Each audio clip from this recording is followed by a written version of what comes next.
Hey guys, welcome back to our channel. তো guys, আজকে ভাবলাম রুমে থেকে কী করেছে না, আমি আর মা ভাবলাম এখানে স্ট্রিট মার্কেট আছে, তো মার্কেটে যাওয়ার জন্য আমি আর মা প্রায় তৈরি হচ্ছিলাম।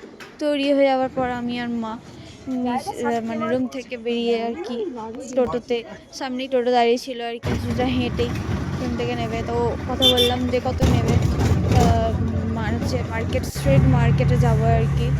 তো ওটা হচ্ছে চণ্ডীগড়ে অনেকগুলো মার্কেট আছে, তো তার মধ্যে হচ্ছে একটা সস্তি মার্কেট আছে, আর একটা হচ্ছে ব্রিজ মার্কেট আছে। ব্রিজ মার্কেটটা হচ্ছে সেক্টর 19-এ, আর হচ্ছে সস্তি মার্কেটটা হচ্ছে 22-তে।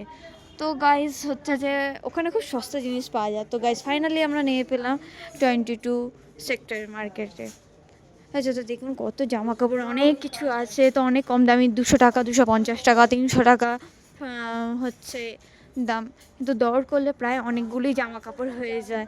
তো আমি আর মা, এটা হচ্ছে চণ্ডীগড় যেতে সেকেন্ড বার এলাম। ফার্স্টবার যখন এসেছিলাম তখন ভিডিওটা আমি করতে পারিনি, তো সেকেন্ড বার যখন এলাম আমি ভিডিওটা করছিলাম। দেখো তোমরা অনেক কিছু দেখতে পাবে, অনেক কিছুই আমরা কিনেছি।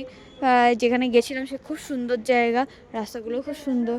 আমাদের কেনাকাটা হয়ে যাওয়ার পর আমরা ফাইনালি রুমের দিকে আসছিলাম। তো ওখান দিয়ে টোটো করে আসছিলাম আর কি আমরা। টোটোতে বেশ ভাড়া বেশি, এক একজন নেয় হচ্ছে 200 টাকা, 250 টাকা, 100 টাকা, 150 টাকা, সেরকম একটু দর করতে হয়, তাহলেই হচ্ছে তাও একটু কম সম হয়। কিন্তু এখানকার ভাড়া কিন্তু এরকমই, কারণ হচ্ছে যে এখান থেকে যেখানেই যাও সেখানে ভাড়া কিন্তু অনেক বেশি। কিন্তু এরকমই 200, 300, 350, 200-র মধ্যেই কি টোটো, অটো ভাড়া হচ্ছে 200, 240, এরকমই ভাড়া। ক্যাবও আছে, কিন্তু ক্যাবের ব্যাপারটা আমরা এখানে ঠিক যাই না। তো ফাইনালি আমরা এসে গেছি, এটা গুরুদুয়ার আমরা পেরিয়ে গেলাম। পেরিয়ে যাওয়ার পর হচ্ছে যে আমরা সোজা আর কি যাচ্ছি আর কি, প্রায় রুমের কাছেই এসে গেছি আমরা। রুমের রাস্তা এটা, মানে যে রুমে ছিলাম আমরা আর কি। তো দেখো ফাইনালি রুমে এসে কেন, চলো গাইস পরের ব্লগে দেখা হবে। দেখো কত মার্কেট করেছি, লাইক